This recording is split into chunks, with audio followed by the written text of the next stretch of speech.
माँ बिना कैसा मायका, मेरा मायका। बच्चों की गर्मियों की छुट्टियां लगे अभी 2 दिन ही हुए थे कि सुबह सुबह पापा का कॉल आ गया। बोले, बेटा कब आओगे? मैंने अनमने मन से बोल दिया, पापा कुछ पक्का नहीं है, ऋषि टूर पर गए हैं, उनके आने के बाद देखती हूँ। पापा की आवाज़ रूहा सी हो गई। बोले, बेटा तुम्हारी माँ नहीं है तो क्या हुआ, तुम्हारा मायका तो है और मैं तो हूँ। ऋषि से बात करो और जल्दी आ जाओ। मैं जी पापा के आगे कुछ बोल ही नहीं पाई। जब तक माँ थी उनसे रोज़ फ़ोन पर ढेरों बातें करती थी। साल में एक बार गर्मी की छुट्टियों में मैं पूरे 10 दिन के लिए मायके जाती थी। वो सुख किसी जन्नत से कम नहीं होता था। बच्चों से ज़्यादा तो मुझे गर्मी की छुट्टियों का इंतज़ार रहता था। पर जब से माँ गई मेरा मायके जाने का मन ही नहीं करता। ऐसा लगता है जैसे मेरा मायका ही ख़त्म हो गया। एक सूनापन, एक खालीपन सा मेरी ज़िंदगी में भर गया था। पापा एकदम शांत स्वभाव के थे और कम बोलते थे, पर सबकी ज़रूरत का पूरा ध्यान रखते थे। ऐसा नहीं कि मैं पापा को प्यार नहीं करती थी, पर बचपन से मैं माँ के ज़्यादा करीब थी, या यूँ कहूँ कि वे मेरे दिल के सबसे करीब थीं। अपने सारे सुख दुख एक सहेली की भांति मैं उनसे साझा करती थी। आज सुबह सुबह पापा का कॉल आया तो उन्हें मना नहीं कर पाई। पापा का दिल रखने के लिए ऋषि से बोलकर अगले ही हफ्ते के टिकट करवा लिए और पहुंच गई मायके। जैसे ही दरवाजे पर पहुंची माँ की याद आ गई।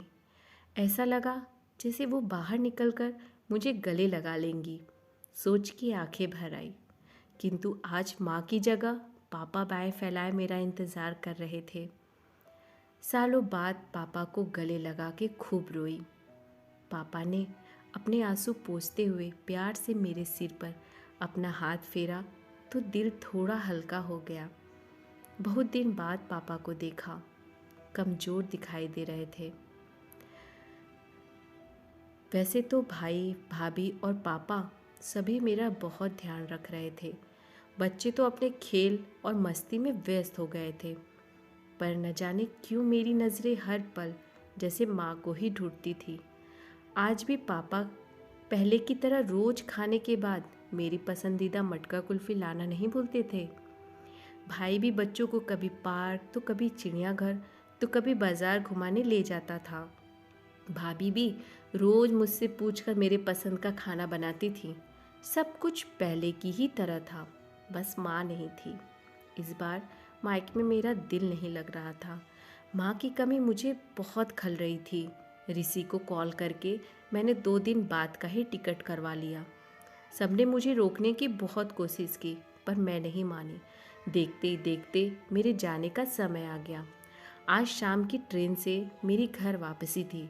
मैंने सामान पैक करके रख लिया था, बस पापा का इंतज़ार कर रही थी। पापा न जाने सुबह से बिना बताए कहाँ चले गए थे। उनका फ़ोन भी नहीं लग रहा था।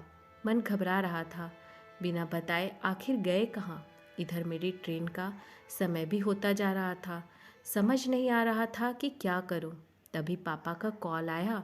बोले, गुड़िया तुम लोग स्टेशन पहुंच जाओ, मैं सीधे वहीं पहुंच रहा हूं। हम लोग स्टेशन पहुंच गए। ट्रेन सही समय पर ही था। पापा स्टेशन पर हमारा इंतज़ार कर रहे थे। उनके हाथ में एक बॉक्स था। उन्होंने मुझे देते हुए गले लगाया और बोले, इसे ही लेने गया था, इसीलिए देर हो गई, संभाल के रखो। मैंने आश्चर्यचकित होकर पूछा, इसमें क्या है? पापा की आंखें भर आई। अपने आंसू पोंछते हुए बोले, तुम्हारी माँ का प्यार। कुछ समझती तभी ट्रेन आ गई। हमें ट्रेन में बैठा के पापा और भाई ने विदा कर दिया। मेरी नज़रों से ओझल होने तक पापा वहीं खड़े हाथ हिलाते रहे। मैं भी एकटक न जाने कब तक बाहर खिड़की से उन लोगों को निहारती रही। तभी बेटे ने आवाज़ दी और मेरे हाथों में एक चिट्ठी थमाते हुए कहा, मम्मी नाना जी ने ये आपके लिए दिया है। मैंने तुरंत चिट्ठी खोली। मेरी प्यारी गुड़िया रानी, सदा खुश रहो। जब तक तुम्हारी माँ थी तुम्हारी हर छोटी बड़ी बात का ख्याल वही रखती थी। मैं जानता हूँ कि मैं तुम्हारी माँ की जगह तो नहीं ले सकता, पर उनकी कमी की पूर्ति करने की कोशिश तो कर ही सकता हूँ। आज तुम्हारी माँ होती तो हमेशा की तरह अपने हाथों से तुम्हारे लिए पापड़ अचार बना के साथ भेजती। माँ के हाथ का तो नहीं, पर उनके स्वाद जैसा सब सामान एक दुकान से बनवाने की कोशिश की है। उम्मीद है तुम्हें पसंद आएगा। और हाँ बेटा, माँ नहीं है तो क्या हुआ, तुम्हारा मायका तो है, हम तो हैं, पहले की तरह तुम्हारा इंतज़ार रहेगा। ढेर सारे प्यार और आशीर्वाद के साथ तुम्हारा पापा। पत्र पढ़ते पढ़ते मेरी आंखों से अश्रुधारा बहने लगी। सहसा मेरे मुंह से निकला, आई लव यू पापा। बात छोटी सी थी, पर उसमें अथाह प्यार समाहित हुआ था। मैं ये सिर्फ मैं ही महसूस कर सकती थी। मायके से घर आए 1 महीना बीत गया था। अब पापा से रोज़ एक बार कॉल करके मम्मी की तरह घंटों घंटों बातें करती थी। अपने पेरेंट्स को खूब प्यार दे। Thank you so much. अगर आपको मेरी स्टोरी अच्छी लगती हो तो please like and subscribe my channel.